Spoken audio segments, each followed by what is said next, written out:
I wish I could play some music on here.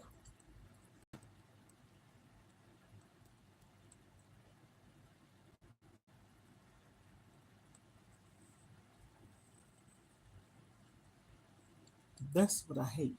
You know what's so crazy? You have these social media platforms that have music on it, but you can't play music or you get copyright, but they have music on it. I don't understand it.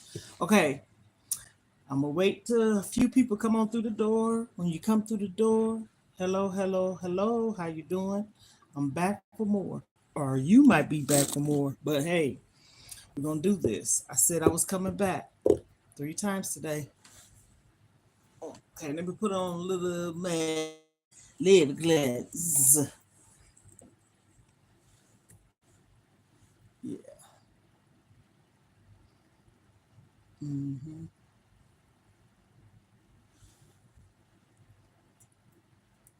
Okay.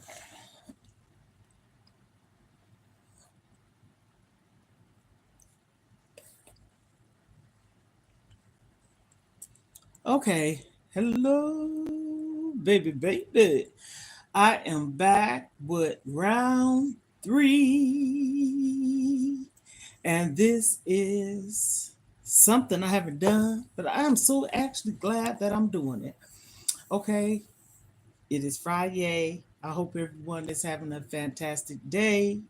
I hope you had a magnificent day. It's the weekend, baby. So I'm going to kick it off 3 lives in a row. Come on, give your girls a thumbs up if you would like to know. I'm going to introduce myself. I'm going to do my intro and I'm going to let you know what I'm talking about, okay? This is what I always say. I'm not for everyone, but I'm for someone. Going on this phone said reconnect. Come on now. Get it together. With pause. Okay. Ohana's. If you don't know what that is, that means family in Hawaii. So I said, we are family. And I got all my sisters and brothers and me. We are family. Get up, everybody, and dance. We are family. You know why? Because I said so. Okay, I'm going to try to wait maybe another minute. And periodically, I will let everyone know what I'm talking about. Okay? There's a title. The title says, let's talk about it. Or this one might say, I left and didn't go back. I think that's what this one said. I'm back, part 3. Okay, this is part 3 of the first 2 that I did today. Okay, so I'm letting you know that part 3 recap. I will give a recap of what I'm talking about. I know a lot of people probably was at work, different time zones, so whatever time, morning, noon, evening, good night, good afternoon, whatever part of the world you may be at. Give me a thumbs up when you come through the door. Hey girl, hey, how you doing? It's Friday. Okay, so we're gonna get it started. I told you it was everyone or whoever was on here, the viewers, audience. I wrote down what I was coming back to say. Okay, so I left off.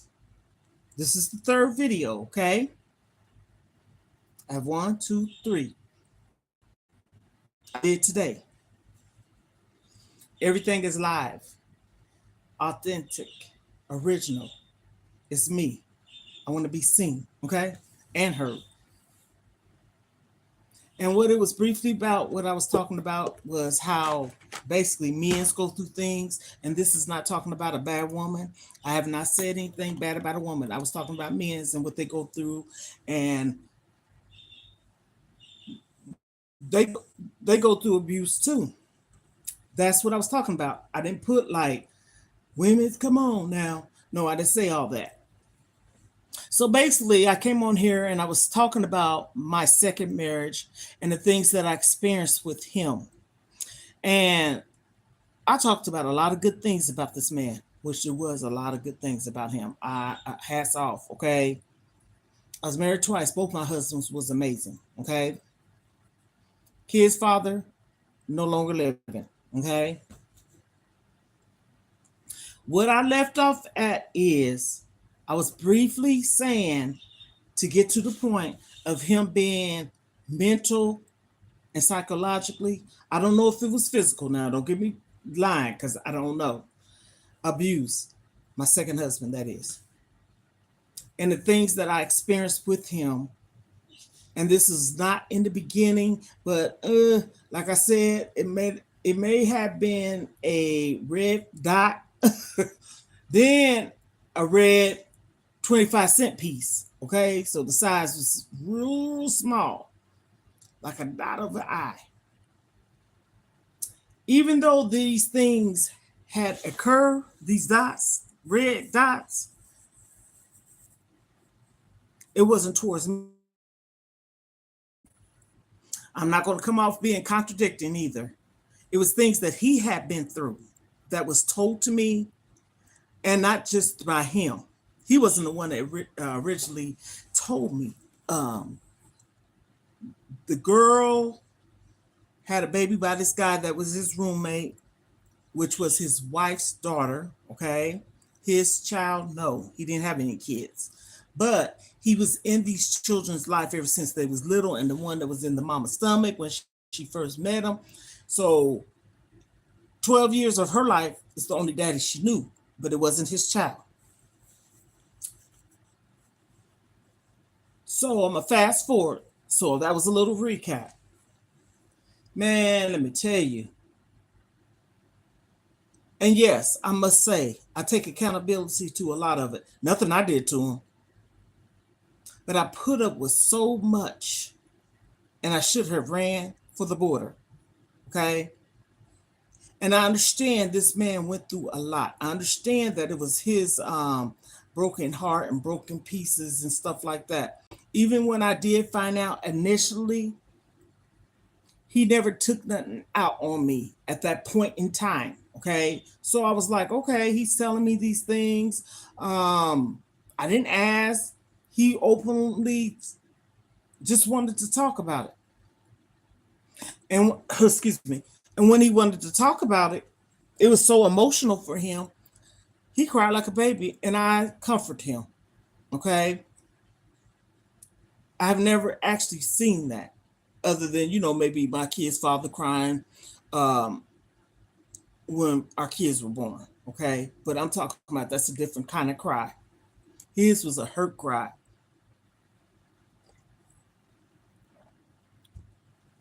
As time went on, that's when I found out that he was bipolar.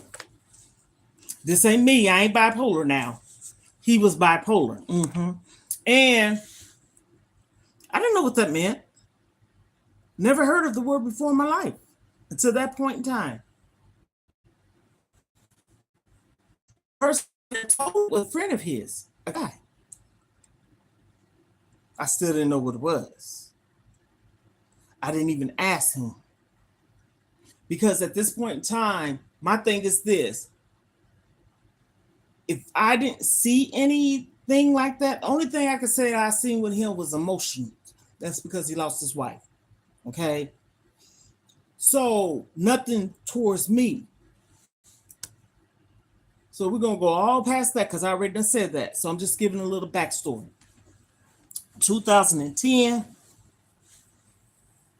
it started messing with me mentally, the way he was. He mentally damaged me because of what he went through and the things he started doing in our marriage, not relationship, marriage. And I take accountability to it because don't we know how we want to be treated? Don't we know how we want to be loved? But no, sometimes we look at the fact that, oh, we done been with this person for X amount of years, and you give these people chances chances and chances, and you have these little honeymoon stages and stuff like that. And honey, we lived a good life.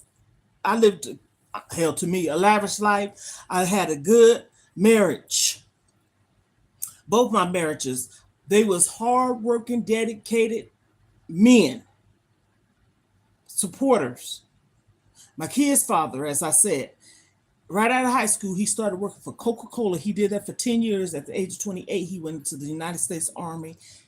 He ended up going into the Army Reserves, and he did a total of 22 years between the both. Okay? So that's that. Honey, I never in a million years would have thought that I was going to be a military wife, travel overseas. I lived in Germany about 4 years. I had a child over there and was pregnant when I left with one in my belly. Good life. Second husband, hard worker, wasn't lazy, didn't mind working, didn't mind getting up. If he didn't have work, like say for instance, the type of job he did, I say about 3 months, they didn't really work because of the type of work he did outside. And so he probably would go, get unemployment, or he would get a job for that short work. And we had our bills taken care of, our work too. I don't care. As time goes on, you trying to bribe me. You buying him, yes, bribe me. You buying me cars, and you buying me rings and jewelry, clothes. Because he knew what size I wore. I was his wife. He come through the door. He might have 4 to 5 outfits. He picked out nice, nothing that I wouldn't wear. He knew my taste. Perfumes and TVs, 60 and 55-inch TVs, and like I said, jewelry. I had jewelry on all my fingers, and right to this day, I don't know what happened to the rings that I had with him. I didn't pawn them or nothing.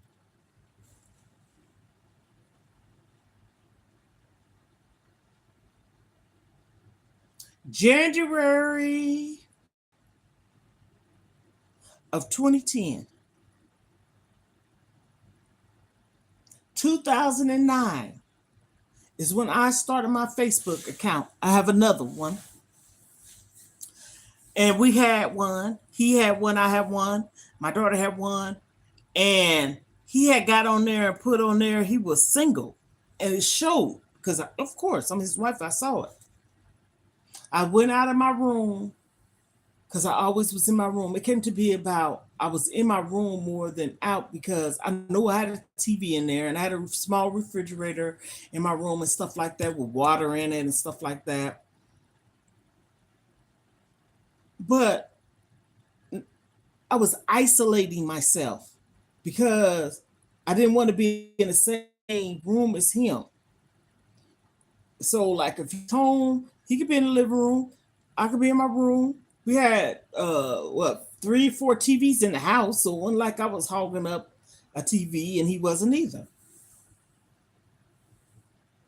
I even stopped wanting to go with him over to my mom and sister's house. That's how bad it got. He didn't care who he was in front of.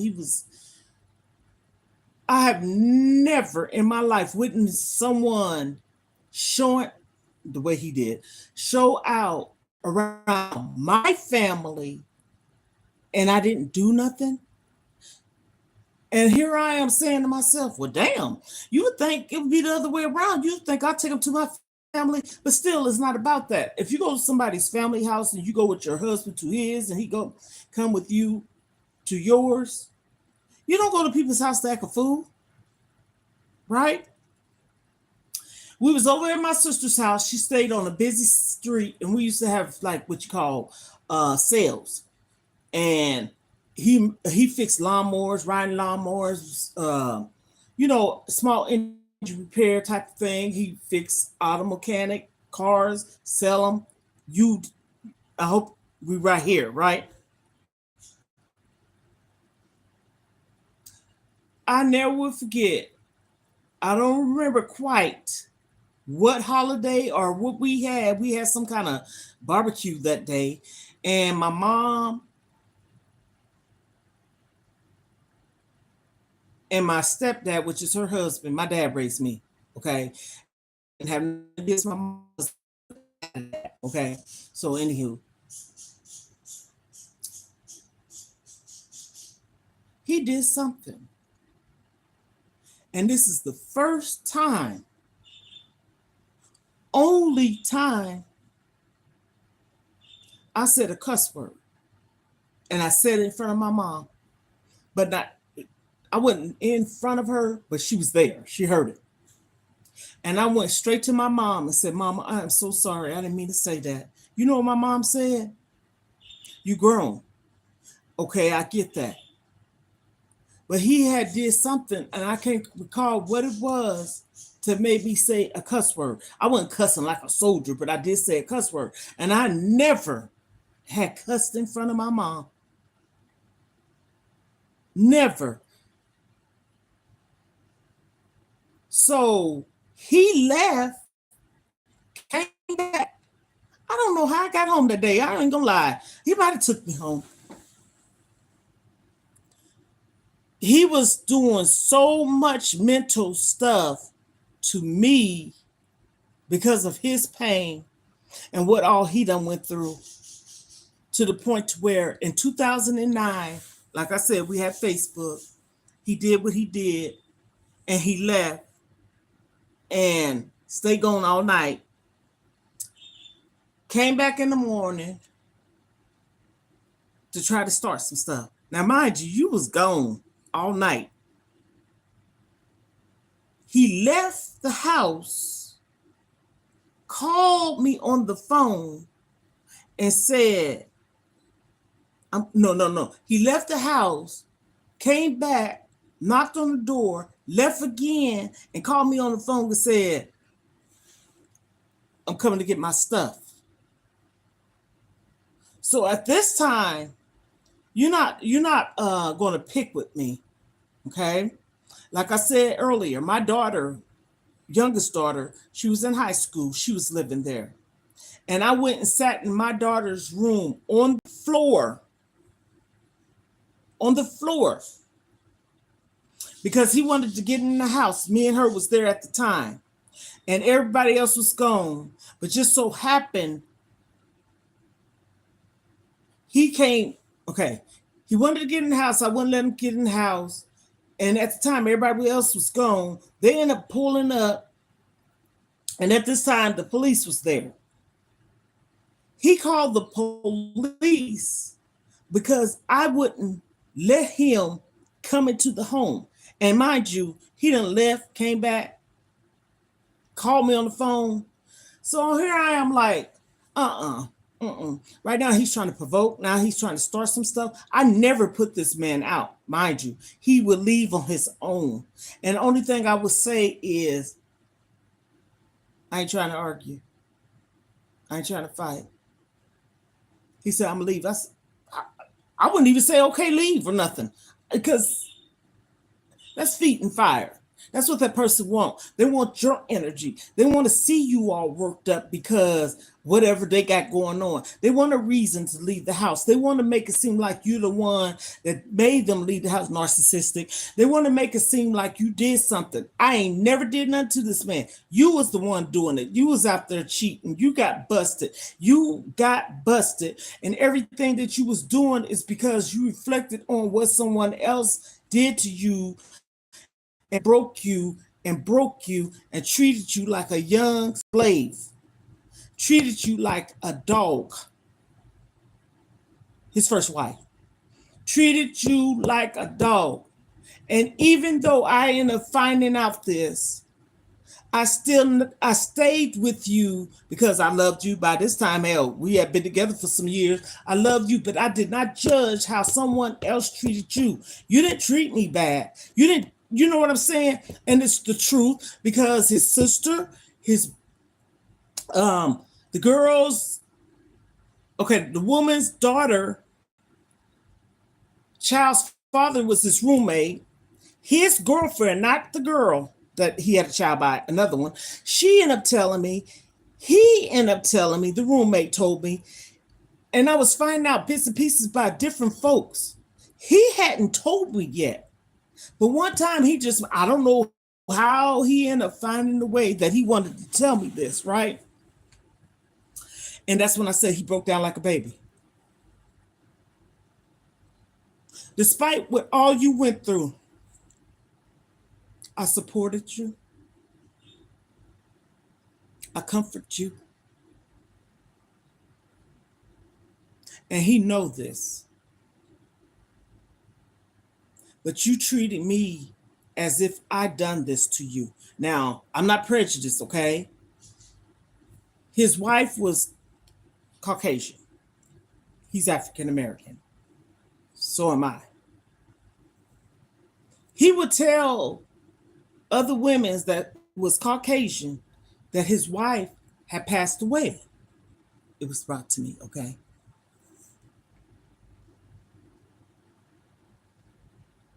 Well, his wife did. One of his wife did, but I'm still living. He wasn't saying that he was married to me because I was black. Okay. Yes. So I'm sitting up here saying, what the freaking heck? I call him a zebra because he was, and I didn't tell him this, but I'm saying it now because you didn't know who you wanted to be with. 1 minute you was with sister first, Caucasian woman, sister, Caucasian sister, sister, Caucasian. Now you're married to a sister. Love is not a color, though. I get that. But the point of what I'm saying is, I was an African American woman you was married to. So are you. You're an African American man. You made this other woman that wasn't African American think that your wife that was Caucasian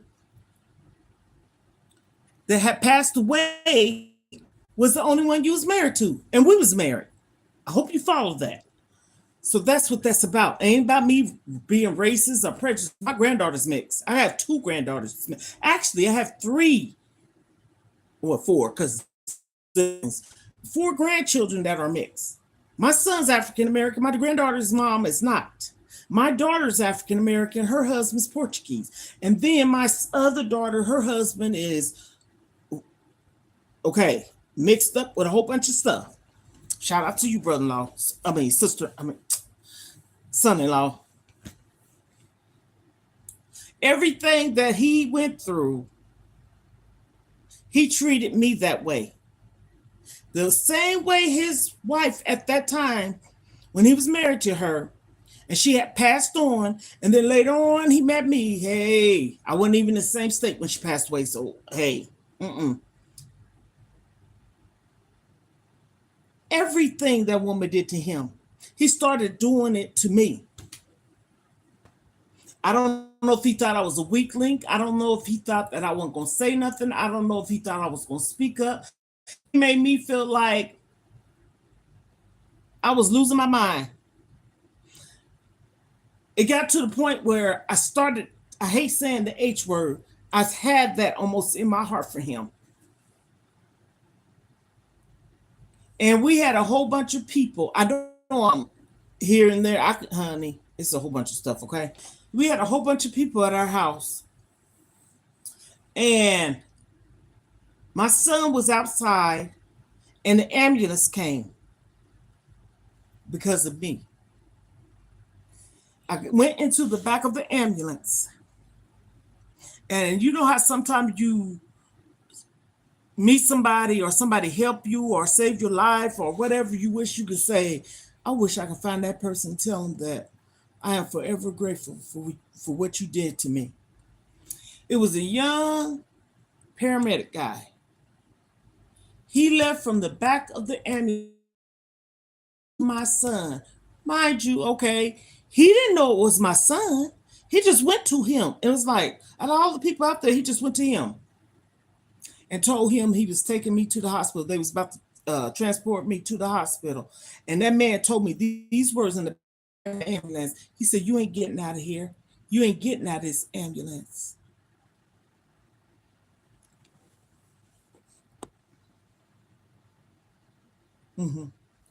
I got to the hospital, and I remember the person that does the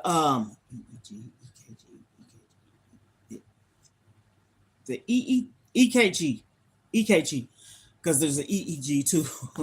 The one that did the EKG was at home. It was at nighttime. They had to call him in so he could do that test on me. Mm-hmm.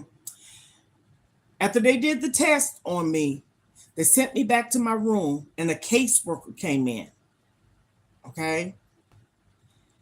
She was African American. He came in the room. And this is what she said. She said, when he left out, when he left up out of the room, she came in there for me because she came in there to see if I was safe, okay to go home, that type of thing, really. I had a bad anxiety attack, a bad one. Mm-hmm. Now that you think about it, I was a little bit out of it. One would probably say, I felt like I had a heart attack. That's what anxiety is. Anxiety attack is stress that's building up, and it can do something to your heart too. Anything. He came in that room and left out. They came in, the doctors there it is, and they gave me nitroglycerin underneath my tongue. And they said nitroglycerin, you can look it up. They said it could be treated for other things too.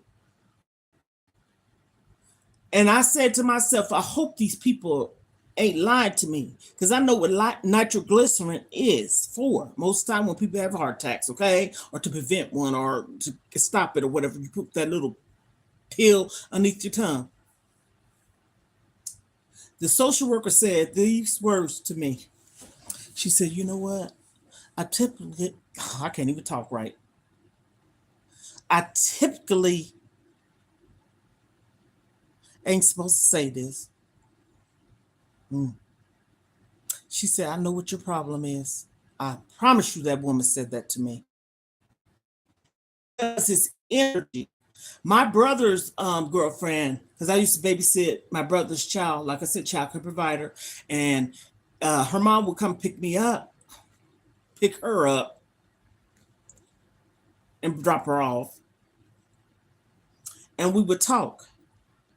She's an Aquarius, I'm an Aquarius. Matter of fact, her birthday's January 20th, the same day my mom passed away. But anyhow, and we would call it Aquarius's Conversations. This is how me and her used to say it. And he walked in the door one day, and when he went in that room, she said these words to me. She said, oh my goodness. Felicia, is everything okay?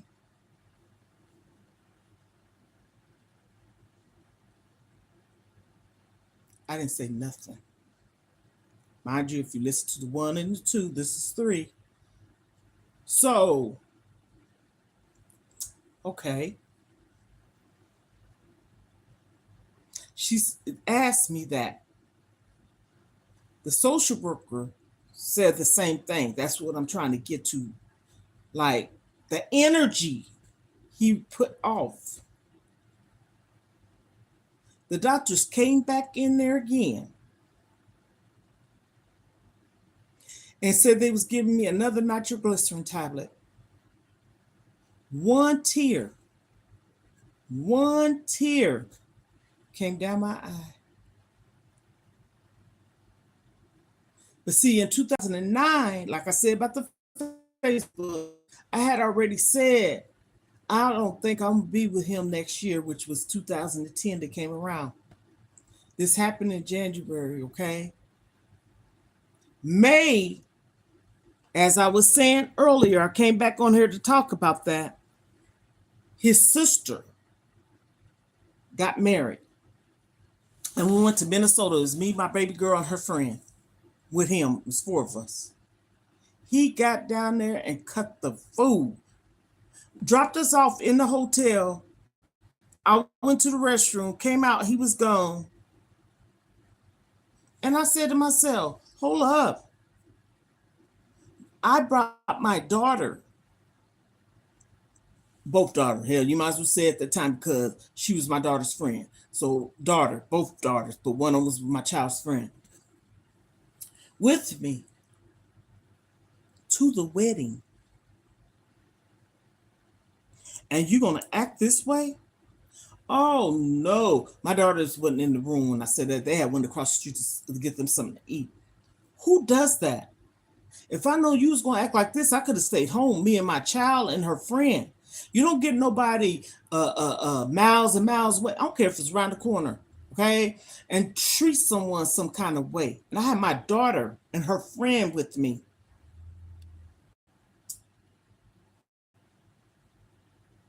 I hadn't eaten nothing since we got on the road. Now, mind you, it was probably a 5-6 hour drive. Yeah, about 5 hour drive. And by this time, it was probably like almost dinner time. And before we got on the road, we had got some church's chicken. Okay, cool. He didn't get back in touch with his sister because if he had gotten back in touch with his sister in time, because she was making reservations at this hotel we were staying at, they had a casino, they had a buffet, they had a jacuzzi, everything. Okay.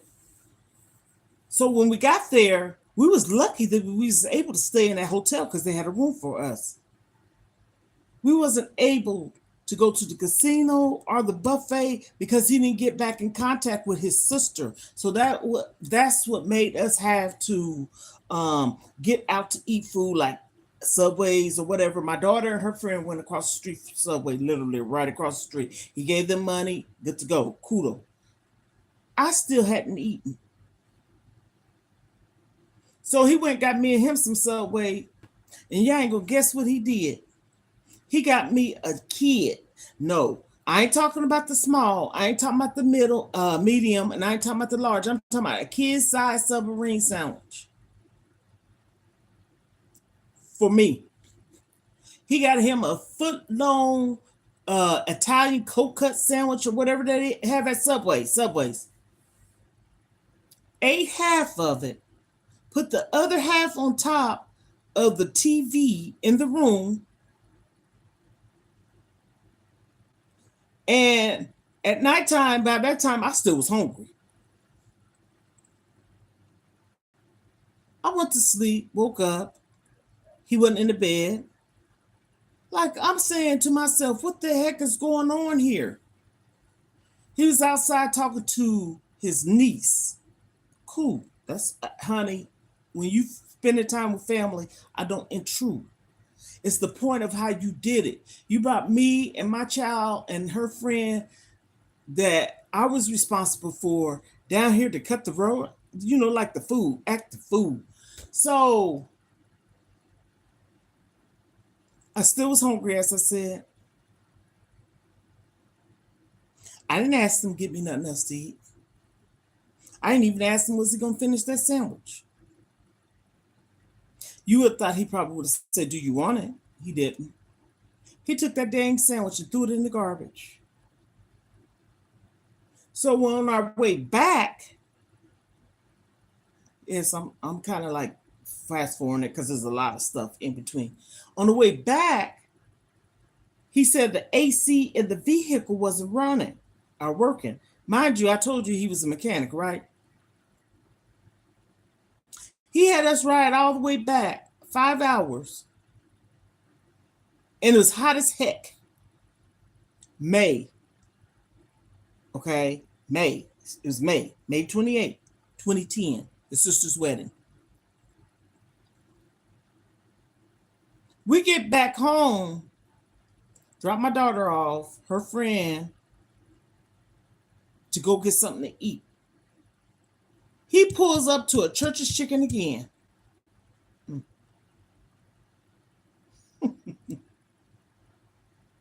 He asked me what I wanted.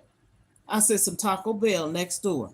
Now, typically, I don't eat Taco Bell, but I didn't want no more chicken either. But you asked me. That's okay. It's right next door. I can get out and walk to it. It's like this, okay? When we pulled up to the window to get our food, to pay for it, the manager came to the window and did just like this.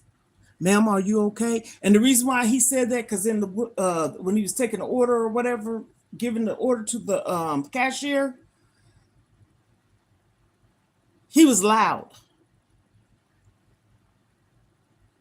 I still didn't say nothing. I waited till we got home. And when we got home, oh, I said something. I spoke my piece. Yes, I did. Yes, I did. Yes, I did. Yes, I did. He stepped on my toes. He pushed my button. And so he left. Came back the next day. I don't even understand why he came back. I don't even know if he said anything to me.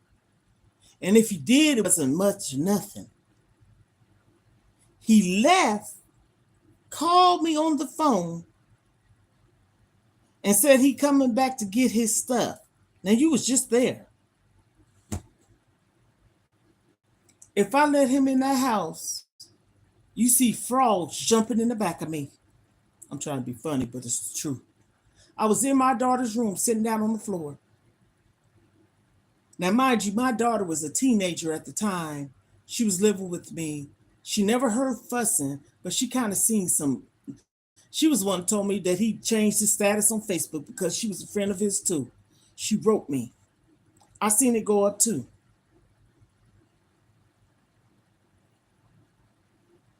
I sat in her room. I got receipts on everything I'm saying.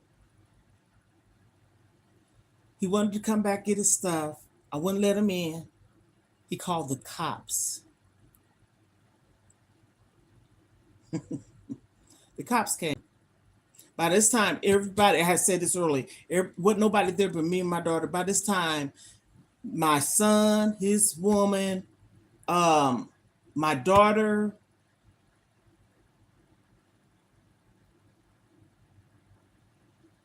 I think it was just them. I don't know if it was anybody else. Had came up, they pulled up on the side of the road because I stayed on a busy street. I said that earlier. We had a Jeep Cherokee and we had a van. The van was mine. The Jeep Cherokee was his because he liked to put beats and system. He could do all that stuff, y'all. I'm not lying. The man was really a jack of all trades. He literally was. And I used to always give him his props because he was good.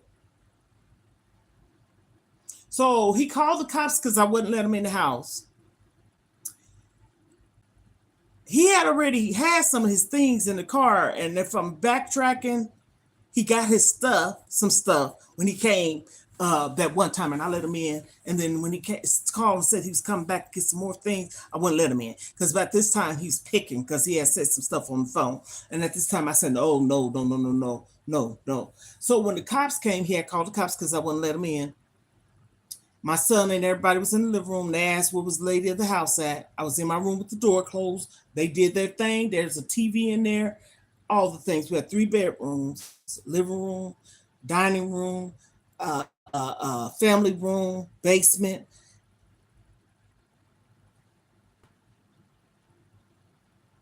I came out of my room, stood like in the hallway, and the African-American man said, ma'am, could I ask you a question? Which vehicle is yours? And I said these words to him. I said, the van is mine, but he got his stuff in it. But I've been driving the Jeep Cherokee. They saw his stuff was in it too. They say, sir, could you leave? Because he was acting a fool with the cops being there. He took all his clothes and stuff out of the back of the van and threw it up in the sky and landed in the yard. Mind you, we lived on a busy street. And the police officers asked that he leave.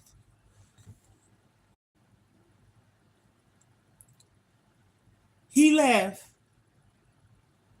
And right when he left, it was about to start raining. And my daughter went out there and got all his clothes off the lawn because his stuff would have got drenched. let me tell you something. I'm trying to say all this too. I'm not a messy person, okay? And so when he left, he was threatening me. Said, I wish somebody would come up in there. Hell, I wasn't talking to nobody. You talk to yourself, because at this point in time, you really not narcissistic, because I ain't never cheated on you. You cheated on me. I just got tired and didn't argue with you, didn't want to tussle with you, didn't want to like even go places with you at this point in time. Didn't even want to go over my own mama's house because of him. My mom's house because of him. He had my mom saying some things to me, like stuff like, why would you let him do that to your sister? Huh? I didn't know what the heck was going on. I spoke a little bit about it earlier. He was acting like he was a loan shark, and he would loan money to my sister and put interest on it. So if he get 800, she give 200. So that's $1,000 she had to pay him, right? So I don't know how she found out. So she would say stuff like this. Why would you let him do that to your sister? And I'm saying to myself, like, what? I didn't know basically what was going on. Okay. My baby sister confirmed that. One day we pulled up, and her husband, because we used to be like this, rest his soul, I love you, Carlos. Used to go places together, hang out together. He was Aquarius, I was Aquarius. We used to say we rule the world. And she said, do you know what she said? My sister did say that. She said, you know what's going on? He said it to my brother-in-law. No. You don't know what's going on? No. So I said to him, I said, what's going on? I mean, hey, what's going on? He got smart with me. I said, take me back home, please. Basically, he didn't care who he was in front of. He got smart. He did things in front of my family. And I swear, I ain't got to do that. I was like, okay, I'm going to stop going over my mom's house with him. I'm going to stop going over my sister's house with him. He was causing conflict between my mom and me and my siblings and stuff like that. And he sold my niece a vehicle, and it broke down, and they would say stuff to me about it. How are you letting him do this, that, and the third? And I would tell him all the time, stop getting things, selling things for, to my family, because it's causing conflict. Oh, he didn't care. It was all about him making money, okay? So at this time, all this had built up on me. And I already said he stole my vehicle from my mom, him and his sister, and tried to take it to Milwaukee. And see, everything comes to me. I didn't know he stole my vehicle from my mom's house. My mom called me and said, did you come and get your vehicle? I knew she was using it. He told her she can use it. It was mine. I didn't have no problem with it though. And she said, you didn't know? No, but you can use it, mama, because I know you need it. Went over there, took it, picked up his sister from my sister's house, and he had another vehicle that he was going to take down there. And his vehicle that he was going to take down there broke down on the side of the highway. He showed me where it was. He was getting gas, getting back on the highway, and he had a lawnmower in the back, but they ended up going down there, dropping off the lawnmower too. I said, what the heck? So as time went on, like I already talked about the cheating part, it went on for quite some time. I said about 4 or 5 years. Yes. When they say, are you fed up to be tired? I was fed up to be tired. Okay? Tired. All this stuff that this woman took you through mentally, you mean to tell me I get the back end of it? You lied. I didn't. You didn't have kids, but you said you did. I had children. You knew this. I even told you once we got to talking and stuff, I couldn't have no more kids. I'm not going into something thinking that maybe it could be a future between someone and lead them on with a lie. He didn't have children. He still don't have children. Okay. So as time went on, the last straw was when he took me down to his sister's wedding. Hmm.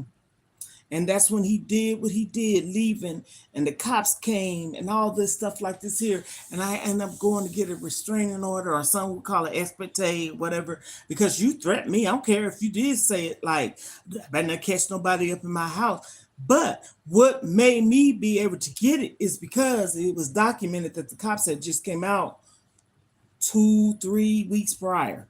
I mean, excuse me, not 2-3 weeks, 2-3 days prior. Sorry.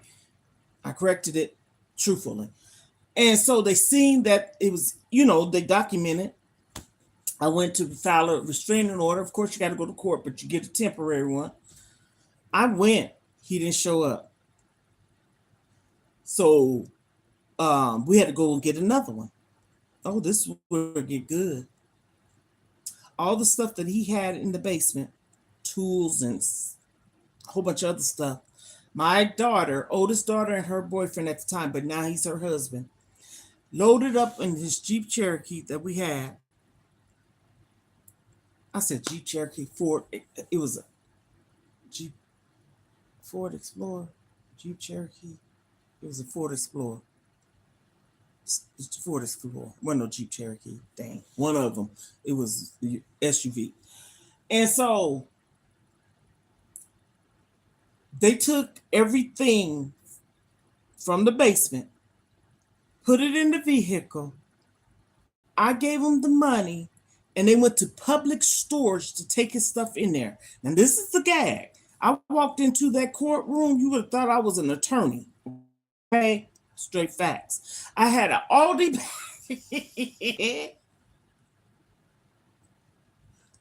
It's funny now. I had an Aldi bag with all the documents and papers. I had a purse, but I had just put it in that. For whatever reason, I don't know where I grabbed the Aldi bag. I had all the receipts and papers and stuff stating that I had gotten the storage. The judge called our names. He went up there. He talked to him first. Then he proceeded to come to me. He tried to get smart with the judge. So the judge asked me a few questions, and then he asked me, did I have any questions or answers or whatever that need to be answered? And I said, I have a storage unit with his stuff in it. He said, huh? The judge. I said, yes. I said, I have it right here. So he looked at what I was saying, because I did not throw it away. I don't watch too much court TV. I didn't touch that mixed stuff, but to put it in the store. So he said, you didn't have to do that. Just this.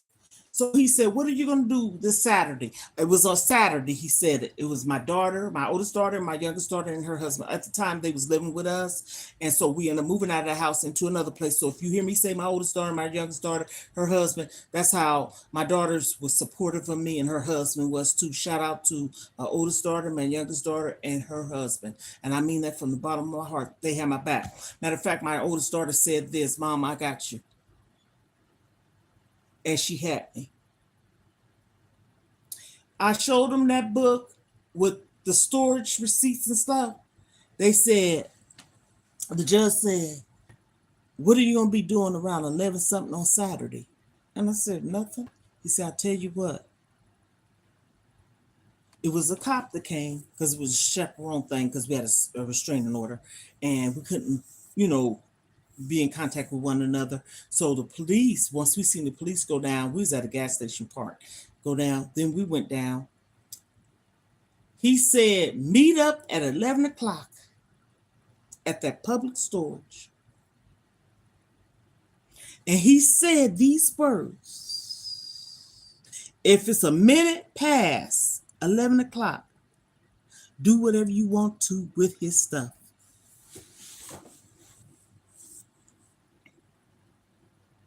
My daughter, her husband, wasn't her husband. My daughter, her husband, that's her husband now. My youngest daughter went inside.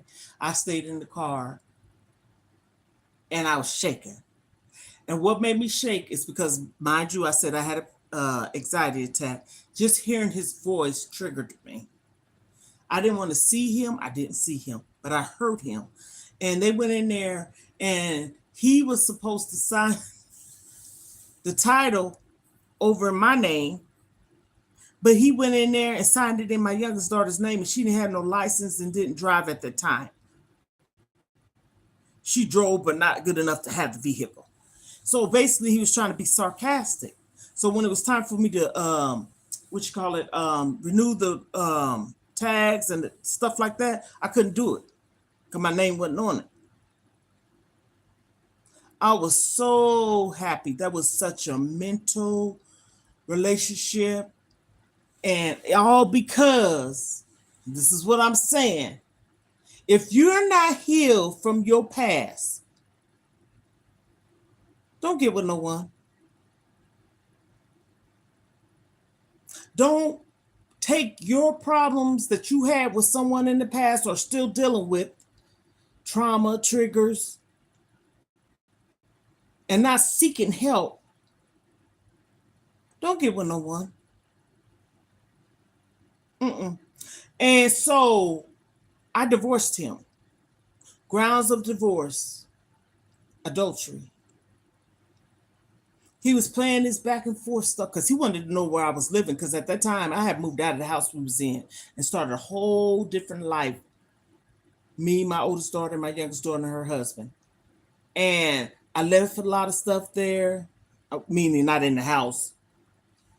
This lady that was living next door to us, she had one of those green trash cans. She let me put some things in there. I sold some stuff, gave things away. And if he wanted stuff, he had more than ample opportunity. He didn't want nothing. And he stated that he didn't want nothing.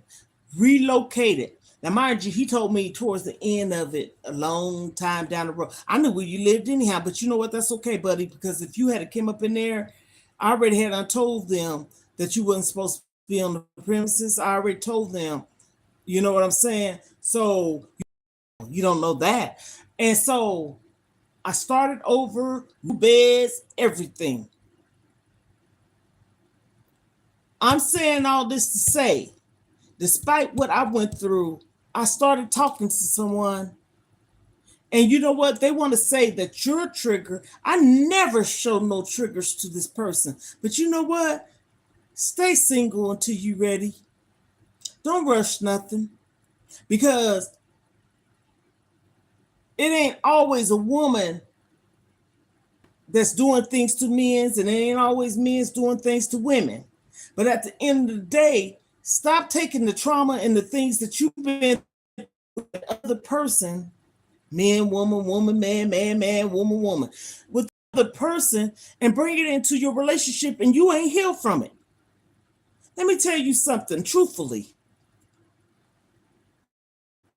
In a first committed relationship, honestly, I thought I was in one. My last relationship was in 2010. I thought I was in one, but I wasn't. Past my husband, we hadn't got a divorce and everything. I thought I was in one. He wasn't no good either.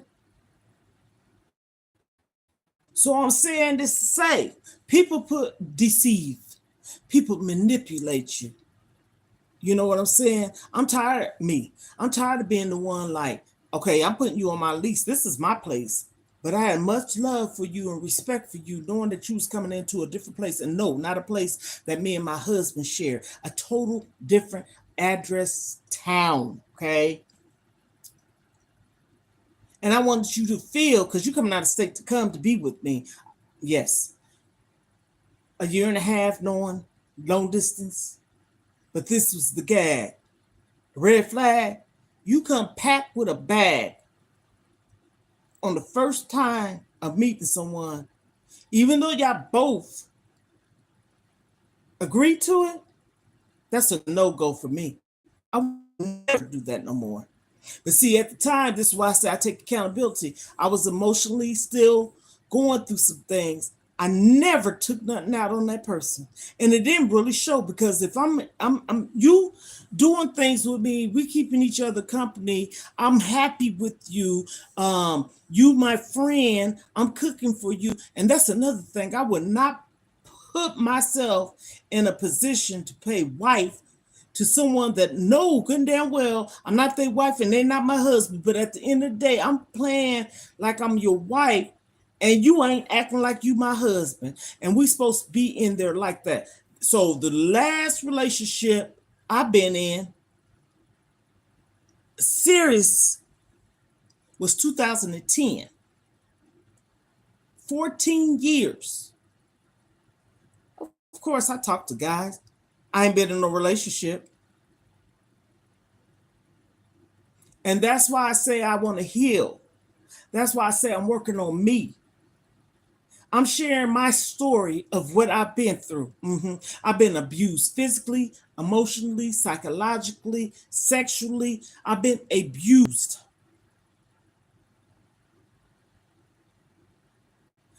My husband didn't hit me, neither one. But I've been hit by a guy before, once, and I was 17. And let me tell you something, I must not been that damn weak because at the age of 17, it wasn't no fist, but you still hit me. And I told my mom, and I did not go back with him. Oh no, I wasn't that damn caught up into it. One time, I don't even remember my dad whooping me. And if it did, probably once. Now my mom, that's a whole different story. But besides the point, she said, Lisa, like I tell y'all, that's not my name, but everybody in my family called me that. It's not my name. I ain't used to you complaining. Lisa, mama ain't never worried about you. And she hasn't. Not until the second husband, and she liked it him. She even apologized to me because she said she at first said these words. I think he loved you. I don't think he'll ever do nothing to you as far as cheating. When she eventually found out, because, hey, I'm not with him no more. She apologized to me. And she started supporting me. She said, you need to, in the midst of that, you need to start saving money. So in the midst of me saving money, how I was saving money, I would give my mom, like one time I gave her like $805. I remember. And somebody stole it. And she had came home from dialysis and she called me and she told me she was crying. I'm like, what's going on, mama? She said, don't be mad at mama. I'm not. Somebody stole your money. I was not mad at my mom. Never. Never. She said, Mama gonna pay you back. I said, no, you're not. I was mad that it happened, but not at my mom. She was helping me. Somebody took out of her. Matter of fact, somebody stole her jewelry that I bought her. And beautiful jewelry. And the jewelry box that I bought her from Germany. My mom had beautiful jewelry I bought for her. Me and my second husband bought her these beautiful earrings. I mean, beautiful earrings. My mom kept up with her stuff. She had it in that jewelry chest, and it was locked. And she had it the money she was saving, or not hiding, but saving for me, or keeping for me. Somebody broke into what she had it in, like a cabinet, a safe. Sure did. So it wasn't like she had it freely out. That's a shame. I was never mad at my mom for that. And she supported me through the last part of the situation, not having to like do anything for me. Because like I said, I worked. And even when I was with him, I worked. And even when he left, I worked. I had a job. I was a registered child care provider. I was watching my nieces, two boys, and my brother's daughter. I was getting paid through the state. Plus, I had other income.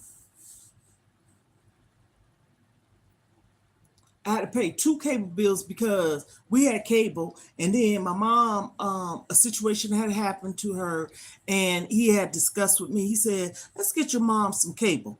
We discussed it, but we didn't say we was going to do it. It was just a little talk thing. Honey, next thing you know, he done got online, put my name on it. I don't understand how they can do stuff like that. And got Dish Network from my mom. And so when my mom moved out of the place, it was a contract. I was held with that bill and my cable bill. I paid water bill, light bill, gas bill, trash bill, sewage bill, and insurance and phone bills. I did. Hmm. And I wasn't on no program. Full out rent. It was a house. But my daughter and her husband helped too.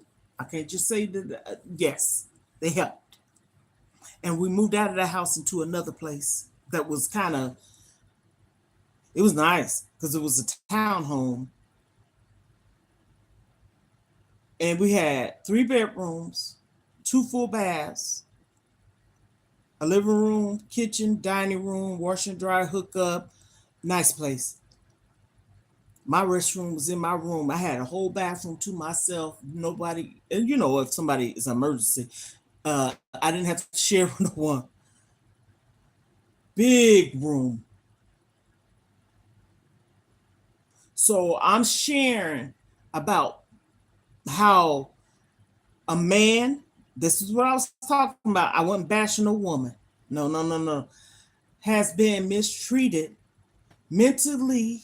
I don't know if it was physically, damaged him. And he brought that on to me, and it almost damaged me. Well, it did damage me because that's when I was having like health issues. Yes. So I thought to come on here to conclude that. Really, hell, I still got more to say because I said I was. This was part 3 of what I was talking about, a little recap. And I'll tell you this: if you have been through anything and you haven't healed from it, get help. Don't take nobody else through what you've been through. And that does not mean that you're a bad person. It's just that a mind is a terrible thing to waste, but also mental abuse is abuse too. Don't think it ain't. You have your moments where you have those triggers, but you have to have a trigger for me. Because I'm gonna tell you something, like I said, it's been since 2010. Mind you, I was talking to someone. I thought, here, yeah, truthfully, thought it was a relationship. It wasn't. Selfish, cheater. And when they don't think you know, you know. Everything that's ever happened to me came to me. I never went looking for it. First off, how am I going to go look for something, and this person has a phone you ain't never heard ring probably about 2 or 3 times, and they take it in the bathroom, take it away. I'm not going to look through your phone anyways, but you got a passcode on it. You got all these security things on it and stuff. You damn near sleep in the bed with your phone in your pocket type of thing, and you just living a double life.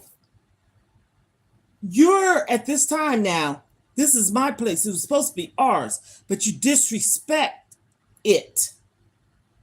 So I'm supposed to let you stay there? Oh no, I told him go. You gotta go. Coming out of the bathroom with a woman's picture in his phone, and I turn around to talk to you, and you're gonna talk about why am I in your phone? How am I in your phone when you got your phone in your hand and I'm looking out the window and I turn around because my back would have been turned to you. You come out the bathroom, you didn't even know how to play it. See, I'm gonna tell you how slow people is. You could have easily said I was on the social media and this popped up on the front page or something. No, why are you in my phone? You got to go. And when I'm done, I'm done. I cut off everything and never went back. From my second husband, oh no, no, no. From this person, oh no, no, no, no, no, no.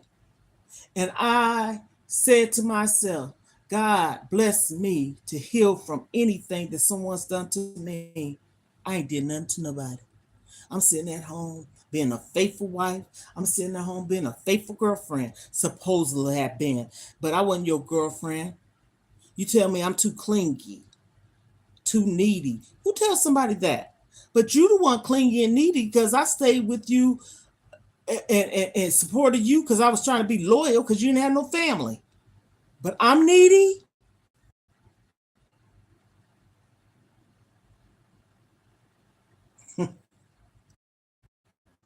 The joke's on you because I always knew. So who gets the last laugh and last word? Me, because I knew. And I remember I was over my sister's house, laying on the sofa because I got sick. And I was taking care of her because I lived with her for 2 years and 2 months to help her. And I got sick and I told him, I call him BITCH. I'm going to keep it real, y'all. I ain't lying. Get out of my sister's house. And I said, God made me sick. And it's almost like a sick kind of way so I can get that person out of my life. I was sitting in the back at my sister's house. Everybody would be asleep, except for my sister's daughter, rest her soul. She would come walk and she put 2 items in the washer or the dryer. And I said, don't slam it. She said, okay, Andy, baby. And I used to call her, I used to, she used to call me Andy, baby. And she was the one that told me that she didn't want her mom to die. She said, save her. And so I would sit back in my sister's room, in the dining room, at a table. I said this before. And she had this opening where you can like almost kind of remind you of if somebody feeds you, you can just pass the food through the opening from the kitchen to the dining room. And her deep freezer's right there. And her daughter would go in there and wash 2 items. I would sit back there every morning, pray over my kids. And I said this, I said to God, I said, God, whatever is going on in my life, reveal it to me. Whatever is meant to be was meant to be. And I'm going to tell you this, it was a friend that I went to elementary school, middle school, and high school with. I hadn't seen her in 40 years. She got on Facebook. She didn't have one. She started her Facebook account, I want to say August, September 2016. Never had one. Her sister did, and she said, you need to get on there because such and such is on there. We was like this. We lived in back of each other. She was Aquarius, I'm Aquarius. Her mom and my mom's birthday was the same day. We didn't even know this until later on. Didn't know it at all. Me and her started talking,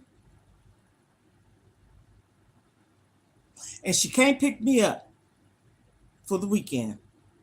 Brought me back. The second time I went, I caught the bus. Yes, the bus. And then I think somebody picked me up. And then the third time, somebody took me and picked me up. First time 3 days, second time a week. The last time was 30 days and something.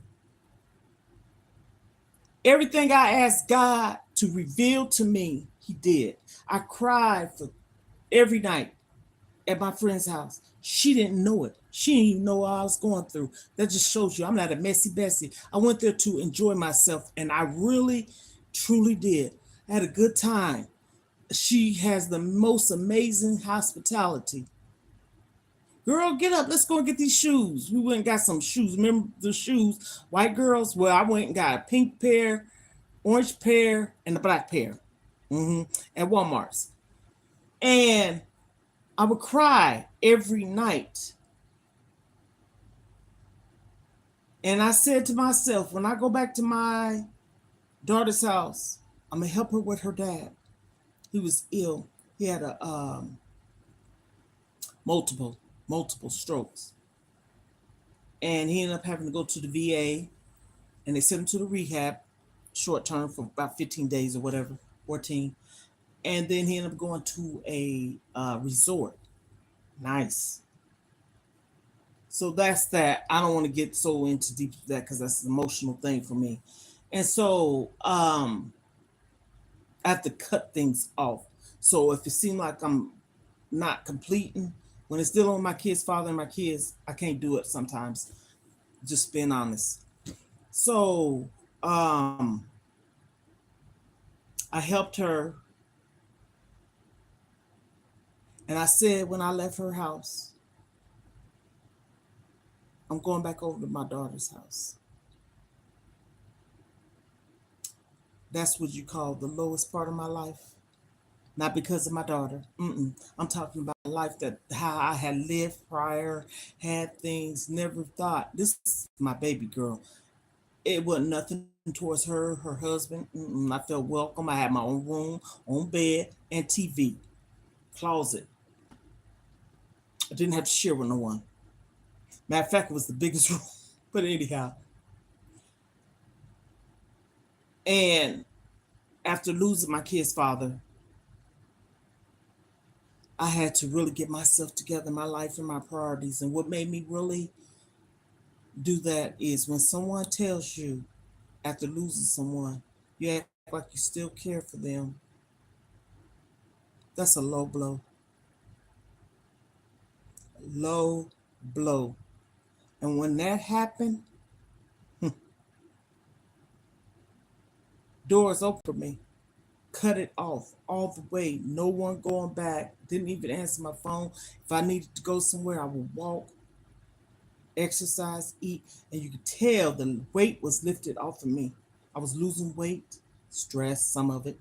I looked dark. I started looking lighter, getting healthier and happier. And I was talking to God. And when that happened, my kid's father's taking care of me now.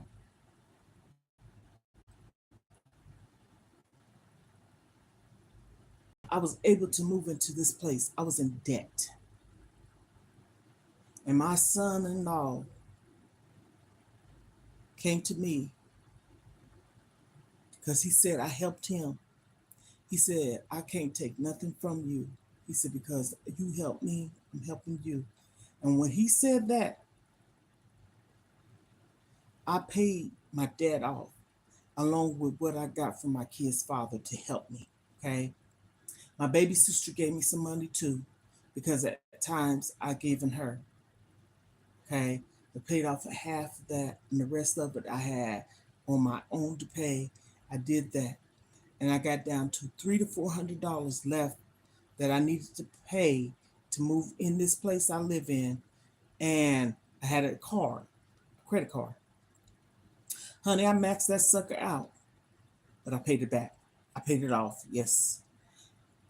Did no one know that I had this place until I moved in this place? Meaning I found it, I was looking, they knew, but they didn't know I was looking because I didn't tell nobody where I was going. I didn't tell nobody where it was or nothing until my oldest daughter, my youngest daughter, very supportive of their mom. Thank you. I am so thankful, forever grateful to my daughter, my baby girl. I told her today, I said, you know what? It made me kind of sad a little bit why she came back for where she was living because she didn't want me to be alone. So they came with me to look at the place, but the place we went to look at was on the third floor, and I told them that. So they said, could you wait about 3 weeks? I want to say. By that time, that's how I was able to pay the remaining off because it kind of almost like pushed the time for me to move in, so it gave me time. Honey, I had already paid for the application. I already paid the deposit. It was just total of the amount that I was supposed to pay for the rent. I moved in here. When I came in here to look at this place, they had brand new carpet, refrigerator, stove, cabinets. My bathroom, huge. One bedroom, huge. Walk-in closet, huge. Dining area, huge. Living room. For this to be a, you notice like when you have a one bedroom, the room size seems bigger, and then as you get two bedroom, three bedroom, that's because they have the square footage or footage. Everybody say, "Wow, your room is big." I have a big bedroom, master bedroom, or whatever, and my granddaughter, she sleeps in there, and she said something to me. I'm gonna work on it. She said, "I'm ready for a bed." I had bought me a bed 2 years ago. She wasn't living here at the time. Paid it off. I had bought me some tables last year, and this is how I'm building up my credit. I wanted not to pay for the full balance. I wanted to pay a big portion and then leave some to where you can build your credit up by making payments. Paid it off. I'm not trying to put myself in debt, but there's a lot of things I need. So this is what I'm gonna do. Two things I want to do: get me a reclining chair and her bed. I'm gonna work on that because she needs it. She doesn't sleep with me, but we sleep in the same room. I have a big one bedroom. I don't have no two or three bedroom. And sometimes I kind of miss my privacy, but it's okay. She's in there with me. I told her, I said, "Girl, we in this together." That's my grandbaby. But anyhow, Ohana, I ran my mouth. I came back on here with part three. I hope any and everyone that's going through any type of abuse, mentally, physically, emotionally, psychologically, any kind of lease there is, please seek help. Don't suffer alone. And love is not supposed to hurt. Get out. Don't make no excuse. Because if it happened once, twice, three times, oh, honey, you got to go. And that's what we need to do. Okay, you don't want to leave somebody that's hurting you because you're going to hurt. Do that make sense? You leave them. We got years together. Really, you don't. Because the years that I've been through this, I thought this. I didn't say that I didn't want to leave nobody. Because, honey, let me tell you, when I left or you left, I didn't take you back. You got to start healing. In order for you to feel good and heal, you got to start. You can't be doing this back and forth. And then it's honeymoon stages. I've been through that. I'm talking about I was still with the person, but the not doing and buying you things and stuff like that. But I'm talking about when I totally cut you off, done, through, don't want you back no more. I don't want to take you back. I don't want to date you. I don't want you buying me nothing. I don't bribe me or nothing. Let's keep it cordial. Let's keep it pushing. Let's keep it moving. But when it's all said and done, when someone calls you and apologizes, 2016, for what they did to me. Because in the beginning, you in denial or saying no, but you know what you did to me.